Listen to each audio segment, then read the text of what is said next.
Fullcircle by John Buchan. Chapter 1. One late afternoon in October, Lethan and I climbed the hill above the stream and came in sight of the house. It had been a beautiful, misty morning, but now the mist had cleared. The warm sunshine of autumn shone on the fields, and on the trees the leaves were red and gold. We were looking down into a little valley like a green cup in the hills. It was a beautiful place. There was an old stone wall and a little wood. Then there was smooth green grass and a tiny lake. And at the heart of it all, like a jewel in a ring, stood the house. It was very small, but everything about it was quite perfect. It was old, perhaps 17th century, with large light windows and pale stone walls. Lethan looked at me. "Isn't it fine?" he said to me. "It was built by the great Sir Christopher Wren. You know, the man who built St. Paul's Cathedral in London. The house has a most unusual name, too. It's called Fullcircle. Don't you think that name suits it rather well?" He told me the story of the house. "It was built about 1660 by Lord Carteret. He didn't like the bright lights of the city. He was a sensitive and well-educated man and wrote some fine books in English and Latin. He loved beautiful things, and he employed the best builders and gardeners in England to work on Fullcircle. The result was a wonderful success for Wren, for the garden planners, and for Carteret himself. A triumph, in fact. When the house was finished, he hid himself away for months at a time, with only a few good friends and his beloved books and garden. Rather a selfish man, really.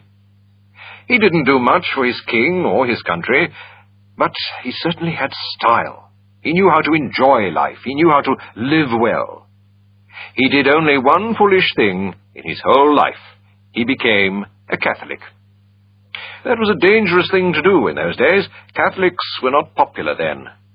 Fortunately, nobody punished him for it." "What happened to the house after Lord Carteret died?" I asked. "He had no children, so some cousins moved into the house. Then in the 18th century, the Applebys bought Fullcircle. They were country gentlemen and very fond of hunting and shooting. They didn't take very good care of the library, but they enjoyed life, too, in their own way. Old John Appleby was a friend of mine. Something went wrong with his stomach when he was about 70. The doctor decided to forbid him to drink whiskey. Poor old John, he had never drunk really heavily, although he always enjoyed a drink.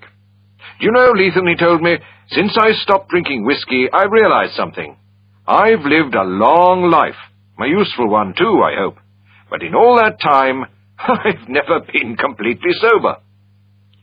Anyway, he died last year. He was a good old man, and I still miss him. The house went to a distant cousin called Giffens." He laughed.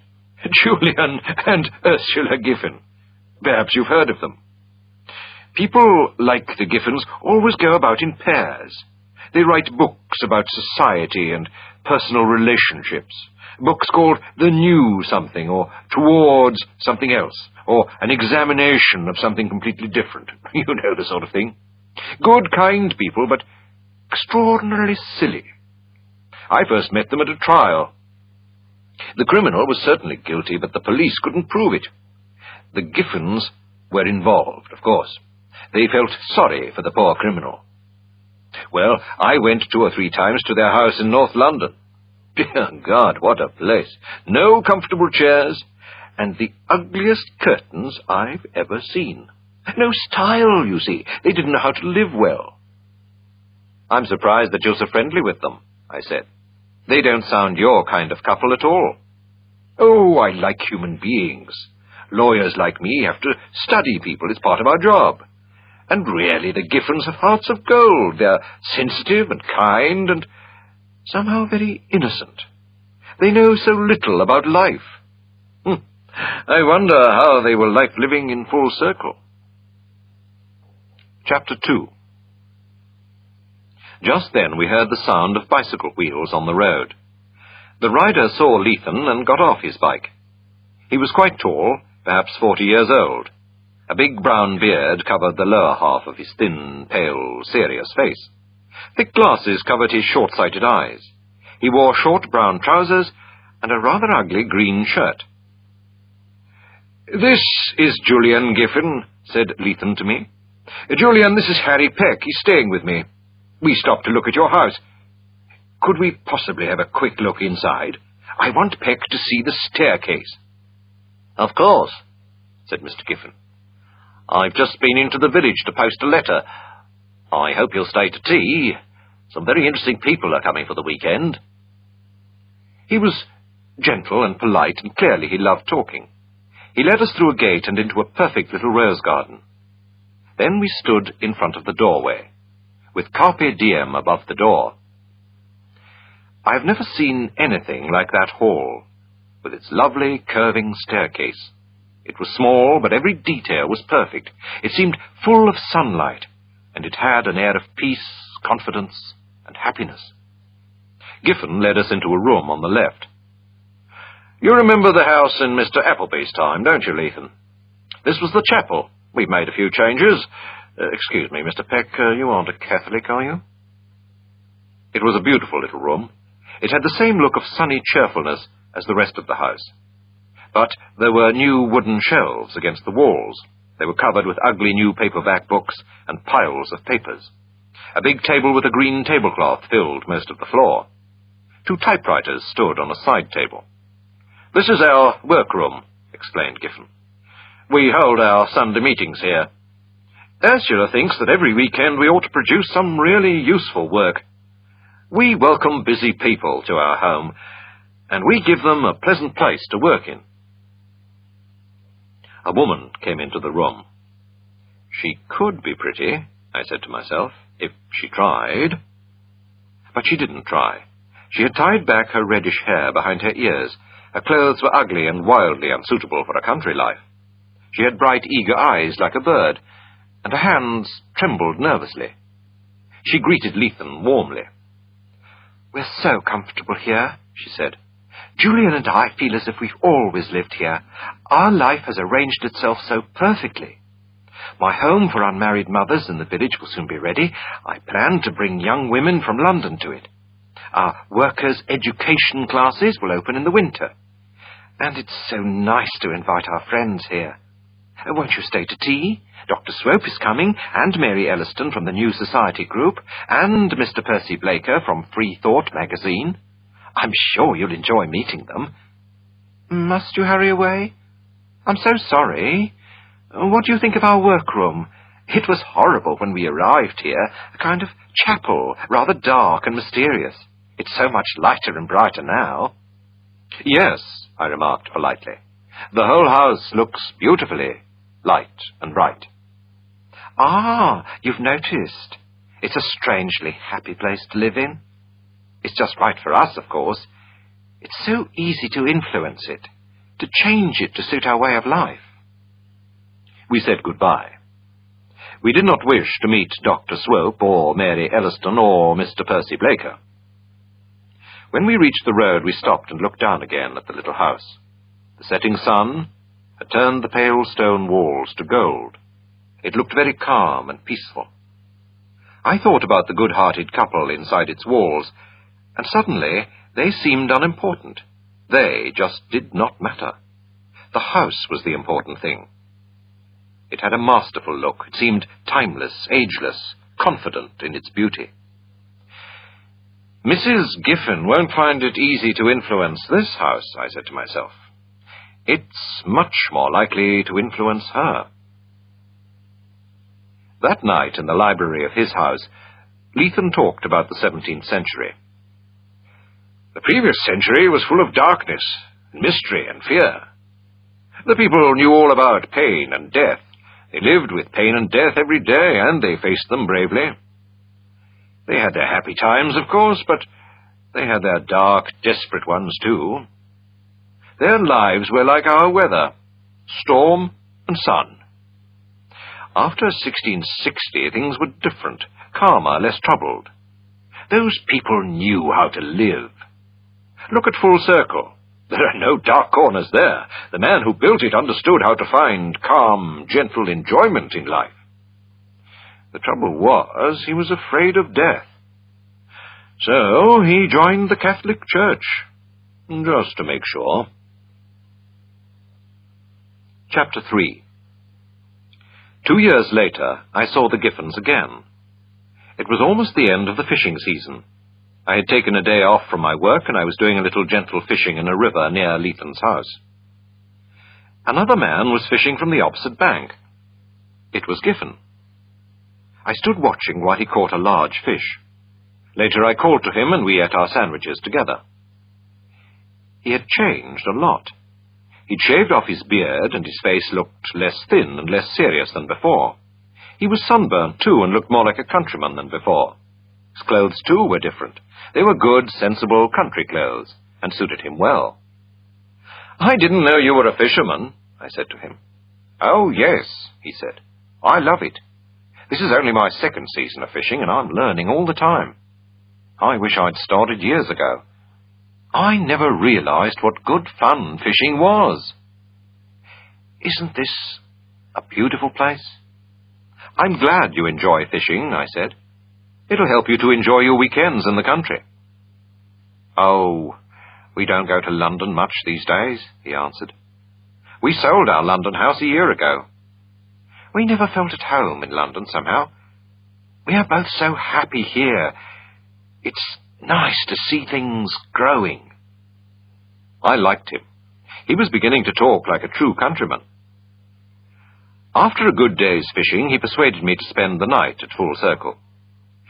"You can catch the early train tomorrow morning," he said. He drove me there in his little green car. What has happened to his bicycle, I wondered, along 4 miles of country road, with the birds singing in every tree. Dinner was my first big surprise. It was simple but perfectly cooked, with wonderful fresh vegetables. There was some excellent wine, too. Strange, I thought. I'm sure the Giffens are the authors of Stay Sober, Stay Healthy. My second surprise was Mrs. Giffen herself. Her clothes were pretty and sensible, and they suited her perfectly. But the real difference was in her face. I suddenly realized that she was a pretty woman. Her face seemed softer and rounder. She looked calm and happy, and pleased with her life. I asked about her home for unmarried mothers. She laughed cheerfully. "I closed it after the first year. The mothers didn't feel comfortable with the people in the village. Londoners don't like the country. It's too quiet for them, I suppose. Julian and I have decided that our business is to look after our own people here in the country." Perhaps it was unkind of me, but I mentioned the workers' education classes. Giffen looked a little ashamed. "I stopped it because I didn't think it was doing any good. Why give people things that they don't need? Education is a wonderful thing, but education, like medicine, is only useful when a person needs it. And the people here don't need it. They can teach me so much about the important things in life. I don't have anything so important to teach them." "Anyway, dear," said his wife, "you're so busy with the house and the garden and the farm. It isn't a large place, but it takes up a lot of your time." I noticed a picture on the dining room wall. It showed a middle-aged man in the clothes of the late 17th century. He had a sensitive, intelligent face. "That's an interesting picture," I said to Giffen. "That's Lord Carteron," he said. "He built this house. We've fallen in love with Fullcircle, you see. We wanted a picture of its builder. I found this one at a big sale in London, and I had to pay a lot of money for it. It's a nice picture to live with." He was right. It was a most pleasing picture. The face in the picture looked confident and sensible. It was a kind face, but it had a rather masterful look about it. A good friend, I thought, and an amusing companion. Giffen saw me looking and smiled. "I like having him in the house," he said. We moved into the room beside the hall. 2 years before, it had been the Giffens' workroom. Now I saw with surprise it was a kind of smoking room. There were comfortable leather chairs and beautiful old wooden bookshelves. On the wall were pictures of people hunting and fishing. Above the fireplace was a stag's head. "I shot him last year in Scotland," said Giffen triumphantly. "My first stag." That surprised me. So Julian Giffen enjoyed hunting as well as fishing. It was very unexpected. On a little table were copies of The Field, Country Life, and other magazines. Nothing educational at all. Giffen saw the surprise on my face. "We get these magazines for our guests," he said. "And who are the guests? Not Dr. Swope and his companion, surely," I said to myself with a secret smile. I have many faults, and one of them is looking at other people's books. I examined the books in the Giffens bookshelves and was pleasantly surprised. All my old favourites were there. There was nothing about the new something or towards something else or an examination of something completely different. As I sat in my comfortable chair, I had a very strange feeling. It seemed to me that I was watching a play. The Giffens were the actors, and they were moving quite happily about the stage in obedience to some unseen stage manager. Then, as I looked, the actors and the stage seemed to disappear. I was conscious of only one person, the house itself. It sat there in its little valley, smiling at all our modern ideas, and all the time its spirit worked its gentle influence on those who loved it. The house was more than a building. It was an art, a way of life. Its spirit was older than Carteron, older than England. A long time ago in ancient Greece and Rome there were places like Fullcircle. But in those days they were called temples, and gods lived in them. But Giffen was talking about his books.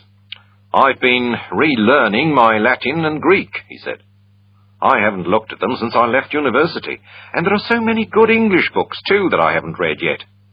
I wish I had more time for reading. It means a lot to me." "There are so many lovely things to do here," said his wife. "The days are too short. It's lovely to be busy doing things that I really enjoy." "All the same," said Giffen, "I wish I could do more reading. I never wanted to before." "But you come in tired from your shooting, and then you sleep until dinner," said his wife lovingly. They were happy people, and I like happiness. They know how to enjoy life, I thought. Then I had a feeling of uneasiness. They have changed so quickly, I thought. Too quickly. Something or someone has influenced them. They are nicer, pleasanter people now, but are they free?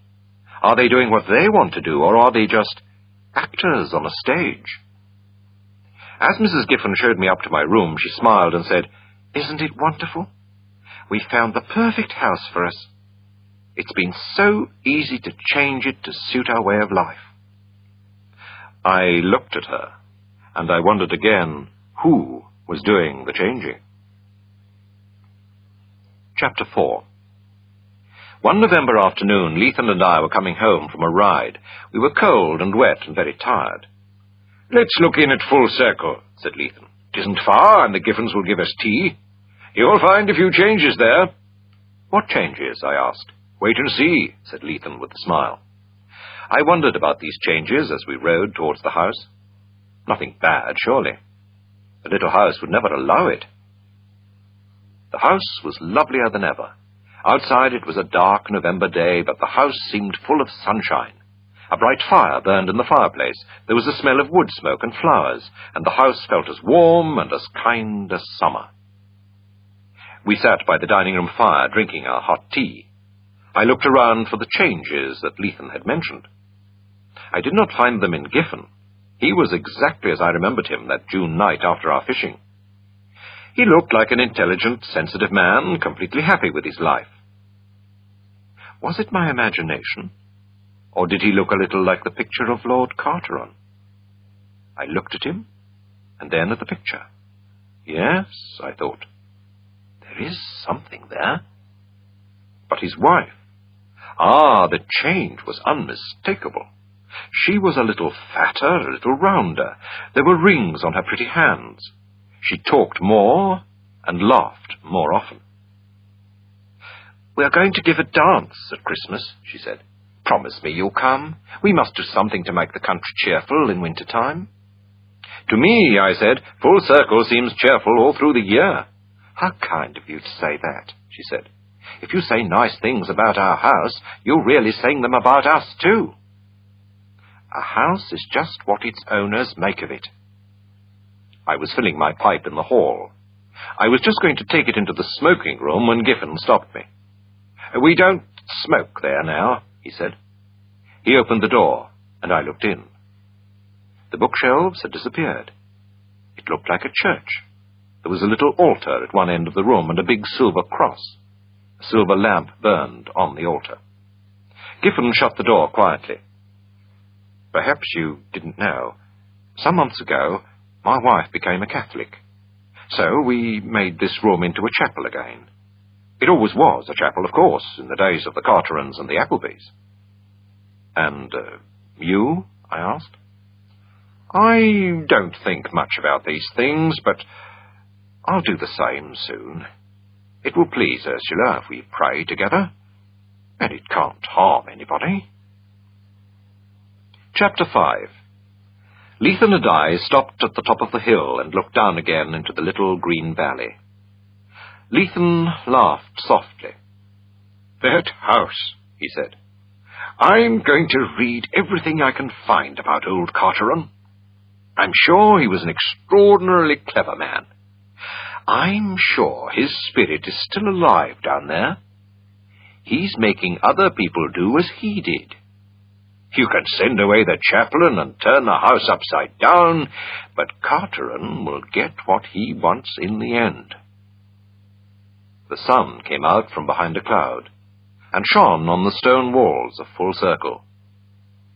It seemed to me that the house had a look of gentle triumph.